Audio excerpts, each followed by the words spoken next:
بعد پڑھو تو بسم الله الرحمن الرحيم وحاشا وخلا وعدا كل واحد منها للاستثناء مثل جاء القوم حاشا زيد وخلا زيد وعدا زيد وقال بعضهم ان الاسم الواقع بعدها يكون منصوبا على المفعولية وحينئذ تكون هذه الالفاظ وفعالا والفاعل فيها ضمير مستتر دائما فالمثال المذكور في معنى جاء القوم حاشا زيدا وخلا زيدا وعدا زيدا. بسم اللہ الرحمن الرحیم. وحاشا وخلا وعدا كل واحد منها للاستثناء. اور حاشا اور خلا اور عدا ان میں سے ہر ایک استثناء کے لیے آتا ہے. حاشا، خلا اور عدا ان میں سے ہر ایک استثناء کے لیے آتا ہے. حروف جارہ میں سے اب تک 14 حروف کا بیان آ چکا ہے. 15واں حرف جار ہے حاشا، 16واں ہے خلا اور 17واں ہے عدا. یہ کل ملا کر 17 حروف جارہ ہے. سب سے پہلے بتلاتے ہیں کہ یہ کس معنی کے لیے آتا ہے. تو یہ تینوں کے تینوں استثناء کے لیے آتا ہے، یعنی مستثنیٰ متصل کو بتلانے کے لیے آتا ہے. مستثنیٰ متصل کو بتلانے کے لیے آتا ہے. مستثنیٰ کی 2 قسمیں آپ پڑھیں گے، ایک مستثنیٰ متصل اور ایک مستثنیٰ منقطع. 3 حرف ہے الا، غیر اور سوا. یہ مستثنیٰ منقطع کے لیے آتا ہے، متصل کے لیے بھی آتا ہے، لیکن اس کے علاوہ جو حروف ہے وہ متصل ہی کے لیے آتا ہے. یعنی ما قبل کے جنس سے کسی چیز کو نکالنے کے لیے جو لفظ استعمال ہوتا ہے اس کو بولتے ہیں حرف استثناء. ان میں سے یہ 3 بھی ہے، حاشا، خلا اور عدا. ان تینوں کے ذریعے سے ما قبل کے حکم سے کسی چیز کو نکالا جاتا ہے. جیسے مثال دے رہے ہیں، جاء القوم حاشا زید، آئی میرے پاس قوم سوائے زید کے. میرے پاس قوم آئی زید کے علاوہ، میرے پاس قوم آئی زید کو چھوڑ کر. یہ ترجمہ ہے تینوں. میرے پاس قوم آئی سوائے زید کے، میرے پاس قوم آئی علاوہ زید کے، میرے پاس قوم آئی زید کو چھوڑ کر. سب کا مفہوم ایک ہی ہے. یعنی میرے پاس ایک جماعت آئی، ان میں سے یہ شامل نہیں تھا، اس کو نکال دیا آنے کو بتلانے سے. تو اسی کو بولتے ہیں استثناء. کیا بولتے ہیں اس کو؟ استثناء. ایک تو بات یہ یاد رکھنی ہے کہ یہ تینوں حروف جارہ استثناء کے لیے آتا ہے، یعنی مستثنیٰ منقطع مستثنیٰ متصل کو بتلانے کے لیے استعمال ہوتا ہے. دوسری چیز، 14 حروف جارہ ان سے پہلے بیان جن کا آ چکا ہے وہ بالاتفاق حروف جارہ ہے. لیکن یہ جو 3 حروف ہے یہ کبھی حرف جر کے طور پر استعمال ہوتا ہے، حرف جار کے طور پر استعمال ہوتا ہے، اور کبھی افعال کے طور پر استعمال ہوتا ہے. اگر ان کے بعد مجرور ہے تو ان کو حروف جارہ کہا جائے گا. اور اگر ان تینوں میں سے کسی ایک کے بعد اس میں منصوب آ رہا ہے، یعنی اسم پر نصب آ رہا ہے، تو اس صورت میں ان تینوں میں سے ہر ایک کو فعل کہا جائے گا، حرف جار نہیں کہا جائے گا. دیکھو، اور حاشا، خلا اور عدا ان میں سے ہر ایک استثناء کے لیے ہے. جیسے کہ جاء القوم حاشا زید، میرے پاس قوم آئی سوائے زید کے. اسی طرح نکالیں گے جاء القوم خلا زید، میرے پاس قوم آئی علاوہ زید کے. اسی طرح نکالیں گے جاء القوم عدا زید، میرے پاس قوم آئی زید کو چھوڑ کر. یہ تو اس صورت میں ہے جب کہ ان کے بعد مجرور پڑھا جائے، جیسے ہم نے پڑھا حاشا زیدن، خلا زیدن، عدا زیدن. تو اس صورت میں یہ جار مجرور بنے گا اور اس کو ما قبل والے فعل یا شبہ فعل سے ان کو متعلق بنا دیا جائے گا. ترکیب بہت آسان ہو جائے گی اس کی. یعنی حاشا کو بنائیں گے حرف جار اور اس کے بعد والے کو مجرور، اور جار مجرور سے مل کر کے اس کو ما قبل والے فعل سے متعلق بنا دیں گے. وقال بعضهم ان الاسم الواقع بعدها يكون منصوبا على المفعولیت، اور بعض نحویوں نے کہا ہے، بعض یا کل جب آ جائے، کچھ لوگوں نے کہا ہے تو مراد کچھ نحویوں نے کہا ہے، تو یہاں بعضهم ہم ضمیر کی مراد نحویین، قال بعضهم اے بعض النحویین، بعض نحویوں نے کہا ہے کہ ان کے بعد آنے والا اسم بعدہا میں جو ہا ضمیر ہے یہ حاشا، خلا اور ادا میں سے ہر ایک کی طرف لوٹ رہی ہے۔ ان کے بعد واقع کے معنی آنے والا، اسم فاعل کیسے گا؟ وقع وقوعا کے معنی اسم فاعل، اور اسم کے معنی اسم۔ اور بعض نحویوں نے کہا کہ ان کے بعد آنے والا اسم منصوب یکون منصوبا، منصوب ہوتا ہے علی المفعولیت، مفعولیت کے بنا پر۔ بعض نحویوں نے کہا کہ ان کے بعد آنے والا اسم مفعولیت کے بنا پر منصوب ہوتا ہے۔ جب مفعولیت کے بنا پر منصوب ہوگا تو اب ان میں سے ہر ایک کو فعل کہا جائے گا، اور بعد والا جو اسم منصوب ہو رہا ہے اس کو کہا جائے گا مفعول، مفعول بھی۔ تو ظاہر سی بات اس کے لیے فاعل بھی چاہیے، تو فاعل بتلا دے کہ اس میں ہمیشہ ضمیر مستتر ہوگی جو اس کا فاعل ہو، ضمیر مستتر ہی اس کا فاعل بنے گی، الگ سے فاعل نکالنے کی ضرورت نہیں ہے۔ فَحِينَئِذٍ تَكُونُ هَذِهِ الْأَفْعَالُ هَذِهِ الْأَلْفَاظُ أَفْعَالًا، تو اس وقت یہ الفاظ افعال ہوں گے۔ کس وقت؟ جب کہ اس کے بعد آنے والا اسم مفعولیت کے بنا پر منصوب ہو، تو اس وقت یہ افعال کیا ہو جائیں گے؟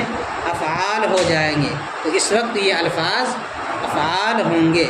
والفاعل فیہا ضمیر مستتر دائما، اور اس میں ہمیشہ، دائماً کا ترجمہ کریں گے ہمیشہ، اور اس میں ہمیشہ ضمیر، اور اس میں فاعل ہمیشہ ضمیر مستتر ہوگی، اور فاعل اس میں ہمیشہ ضمیر مستتر ہوگی۔ تو پہلے اوپر میں کہا گیا تھا جاء القوم حاشا زید، تو جب اس کو فاعل بنائیں گے تو بعد والا اسم منصوب ہوگا، تو اب مذکورہ مثال کس معنی میں ہوگا اس کو بتایا تھا، فالمثال المذکور فی معنی، تو مذکورہ مثال اب ہو جائے گا جاء القوم حاشا زیدن کے معنی میں، تو مذکورہ مثال جاء القوم حاشا زیدن کے معنی میں ہوگا، یا جاء القوم خلا زیدن کے معنی میں ہوگا، یا جاء القوم عدا زیدن کے معنی میں ہوگا۔ تو یہاں حاشا کے بعد زیدن منصوب ہے، اس کو بنا دیں گے مفعول، کس کا؟ حاشا کا، اور حاشا میں جو ضمیر ہوگی وہ ضمیر اس کا فاعل بنے گا، اور اسی طریقے سے خلا زیدن اور عدا زیدن کے اندر۔ تو خلاصہ یہ ہے کہ ان تینوں کے بعد اگر اسم مجرور ہو رہا ہے تو ان تینوں میں سے ہر ایک کو حرف جار کہا جائے گا، اور جار مجرور سے مل کر ماقبل فعل یا شبہ فعل کا ترکیب میں متعلق بنایا جائے گا، اور اگر ان تینوں میں سے ہر ایک کے بعد اس میں منصوب آئے تو اس صورت میں اس کو مفعول بنایا جائے گا، اور ان میں سے ہر ایک کو فعل بنایا جائے گا۔ کیا بنایا جائے گا؟ فعل، اور فاعل کی ضمیر ہمیشہ اس کے اندر ضمیر مستتر ہوگی جو اس میں پوشیدہ رہے گی۔ اب دیکھو ترکیب،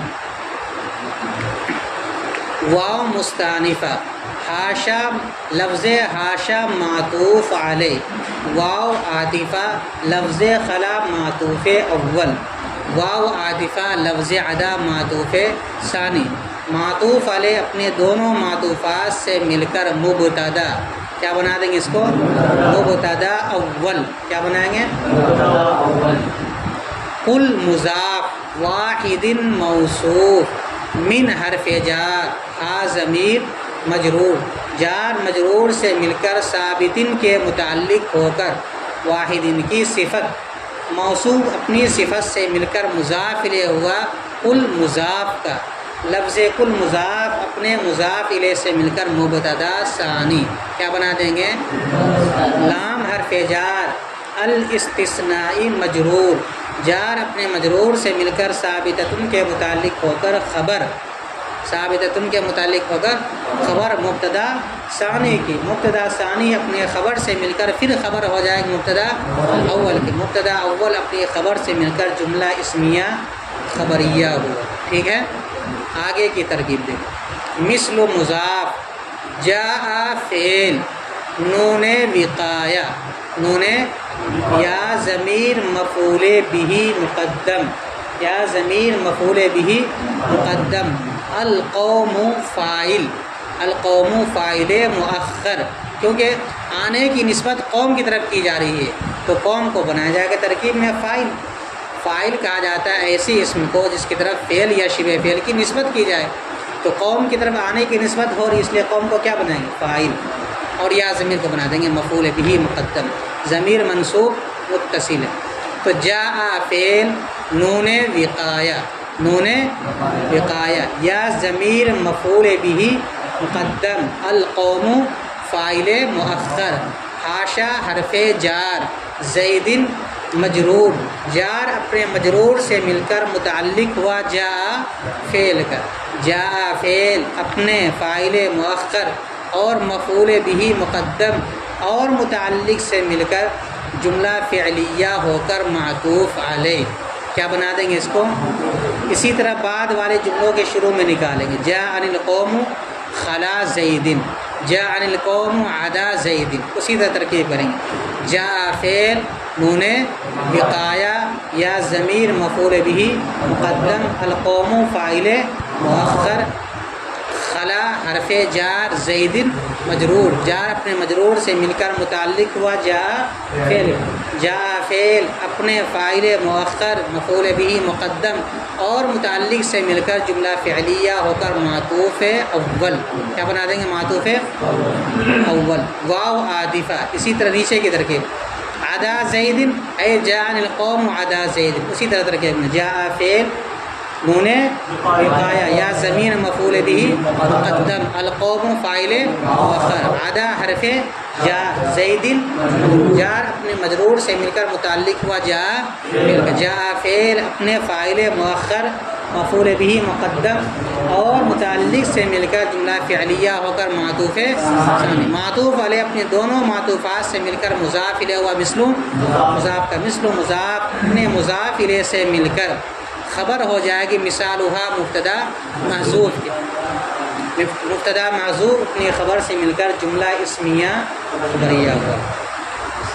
آگے دیکھو، وقال بعضهم ان الاسم الواقع بعدها يكون منصوبا على المفعولية، قال واو مستانفہ، قال فعل، بعض مضاف، ہم ضمیر مضاف الیہ، مضاف مضاف الیہ سے مل کر فاعل، کس کا؟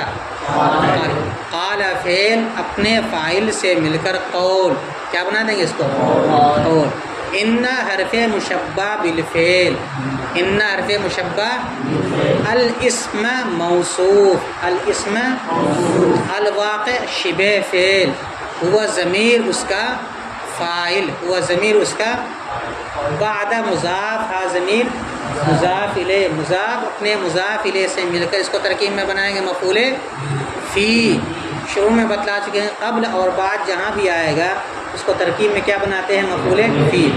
تو بعد مضاف ہا ضمیر مضاف الیہ، مضاف اپنے مضاف الیہ سے مل کر مفعول فی ہوا، الواقع شبہ فعل کا، الواقع شبہ فعل اپنے فاعل اور مفعول فی سے مل کر شبہ جملہ ہو کر الاسم موصوف کی صفت، موصوف اپنی صفت سے مل کر ان کا اسم، ان کا اسم، یکون فعل ناقص، یکون فعل ناقص، ہوا ضمیر اس کا اسم، منصوباً شبہ فعل، اسم مفعول کا صیغہ ہے، ناصب ہوگا تو اس میں فاعل، منصوب ہوگا تو اس میں مفعول، تو منصوباً شبہ فعل، ہوا ضمیر اس کا نائب فاعل، اعلیٰ حرف جار، المفعولیتی مجرور، جار اپنے مجرور سے مل کر متعلق ہوا منصوباً شبہ فعل کا، منصوباً شبہ فعل اپنے نائب فاعل اور متعلق سے مل کر شبہ جملہ ہو کر یکون کی خبر، یکون فعل ناقص اپنے اسم و خبر سے مل کر جملہ فعلیہ ہو کر ان کی خبر، ان حرف مشبہ بالفعل اپنے اسم و خبر سے مل کر مقولہ، کیا بنا دیں گے؟ مقولہ، قول اپنے مقولہ سے مل کر جملہ قولیہ انشائیہ ہوا، کیا کہیں گے؟ قول اپنے فاعل، قال فعل اپنے فاعل اور مقولہ سے مل کر جملہ فعلیہ انشائیہ ہوا، کیا کہیں گے؟ قال فعل اپنے فاعل اور مقولہ سے مل کر جملہ فعلیہ ہوا، آگے دیکھو، فحین اذن تکون هذه الالفاظ افعالا، تو اس وقت یہ الفاظ افعال ہوں گے۔ یہ نیا لفظ آیا حین اذن، جیسے یوم اذن آتا ہے اسی طرح حین اذن، اصل میں اس کی عبارت ہے حین اذ کان کذا، اصل میں اس کی عبارت کیا ہے؟ حین اذ کان کذا، بلکہ آپ کے محشر نے اصل عبارت نکالا ہے حین اذ نصب الاسم الواقع بعدها، جس وقت اس کے بعد والے آنے والے اسم کو نصب دیا جائے تو یہ الفاظ افعال ہوں گے۔ حین نصب، حین اذ نصب الاسم الواقع بعدها تکون هذه الالفاظ افعالا، یہ اصل اس کی بات نکالیں گے۔ تو فا کو بنائیں گے فا تفریعیہ، کیا بنائیں گے؟ جب حین اذن کے اوپر فا آ جائے تو اس صورت میں اس کو ہمیشہ ما بعد والے فعل کا مفعول فی بناتے ہیں۔ کیا بناتے ہیں؟ مفعول فی۔ ایک تو قاعدہ یہ یاد رکھنا ہے، دوسرا قاعدہ یہ یاد رکھنا ہے کہ حینہ کو ترکیب میں بناتے ہیں مبدل منہ، اور اس کے بعد جو اذن ہے وہ اذن کو بناتے ہیں بدل، ٹھیک ہے؟ مبدل من بدل سے مل کر کے تب یہ بنے گا مفعول فی ما بعد والے فعل کا۔ تیسری بات یہ یاد رکھنی کہ آگے لفظ آ رہا دائمن، دائمن کو ترکیب میں کبھی بناتے ہیں مفعول مطلق، کیا بناتے ہیں؟ جب اس سے پہلے جو فعل یا شبہ فعل ہے اس کا مصدر نکال لیں تو اس کے بعد یہ اس کی صفت بن جائے گی اور اس کو مفعول مطلق بنا دیا جائے گا، اور اگر زباناً نکال دیں تو اس صورت میں اس کی ترکیب کریں گے مفعول فی سے۔ آگے بتلائیں گے، پہلے فحین اذن کی اصل عبارت کیا ہے؟